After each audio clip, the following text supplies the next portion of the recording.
Ngayon, tayong dalawa na naman. Cheers! Sa'yo naman. Pero ayos nung ginawa kong pulutan, ha? Sarap. Tagay mo. Ayos ang pulutan. Pero mamaya, tatalikuhan mo na naman ako, bigla mong iiwanan. Bakit? Yan din naman ang ginawa mo sa akin nung nakaraang linggo, ha? Kala ko may kausap pa ako dito. Lumalalim ng gabi. Ako lang pala mag-isa. Kung ayaw mo ako, diyan ka na. Uwi na ako.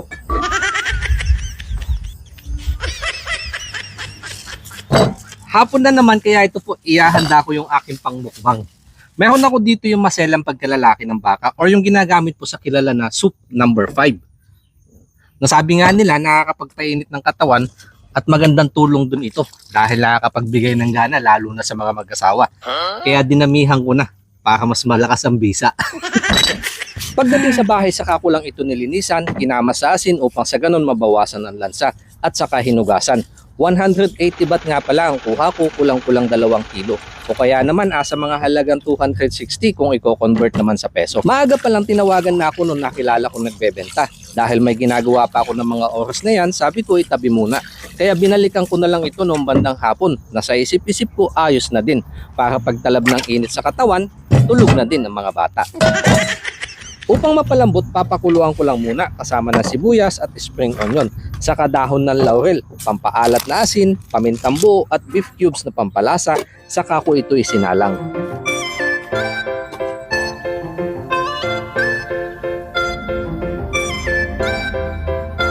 Makalipas ang mahigit 1 oras, saka ko lang ito binalikan. Saktong lambot sa pagkagat ng dilim. Hinango ko lang ito upang sa ganon mapalamigan. Medyo madami yung nabili ko. Hindi mauubos sa isang lutuan dahil panay kwento naman yung kausap ko. Kaya nagpasya akong kumuha ng pinakabilog sa gitna at binudburan ng asin at saka paminta, iihawin ko lang muna. Dahil mas malasa kapag meron itong smoky flavor, gagawa ako ng kilawin. Naluto ko na nga din yan sa soup number 5, soup number 5 pares at soup number 5 mami at sa Bicol Express. Maliban sa mga nabanggit dahil madaya pa akong tira, sa anong paraan pa kaya pwedeng gawin ito? Pa-comment naman below para ma-shoutout kita kapag ginawan ko na ng video. All set na, kaya hinango ko lang ito upang sa ganun mapalamigan at saka ginayat na maninipis dahil sabi nga nananabik na ang lalamunan, naghihintay, nag-aabang. Saka ko ito nilagyan ng madami sibuyas at basta kilawin, huwag kalimutang kayuhan ito ng luya. Naglagay na din ako ng pampaalat na asin, kaunting betchin at saka paminta. Suka na may dagdag anghang dahil napisatan ko naman na yan na sili kanina. At panghuli, 4 na kalamansi, pangbalansin ng lasa. Malinis naman yung aking kamay kaya kinamas ko na at mas masarap dahil napapalabas nito ang katas. Saka bawal ang maselan kapag nakaharap sa inuman. Kaya baka wala ka dyang ginagawa, sagot ko na ang bote at baso. Padala na lang ng yelo.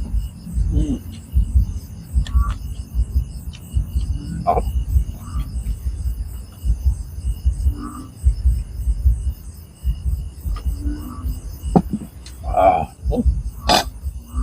Ito yung bandang loob niya, malambot.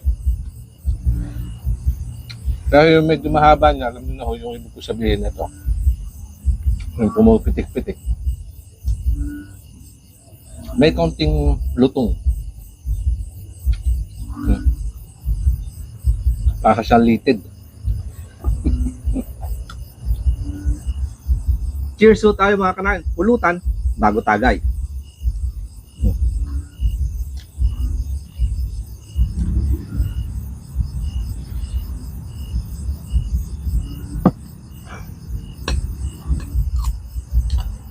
Paano yan?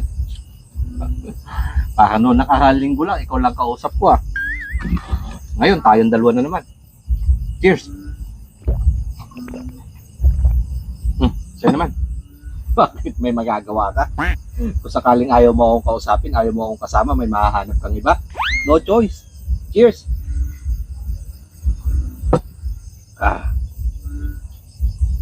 Pero ayos nung ginawa kong pulutan Sarap. Tagay mo.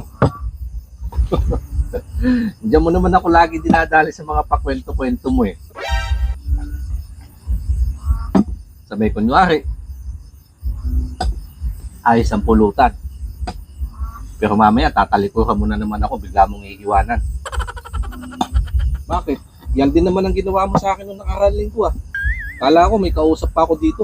Lumalalim ng gabi. Ako lang pala mag-isa. Kung ayaw mo ako, lang ka na. Uwi na ako.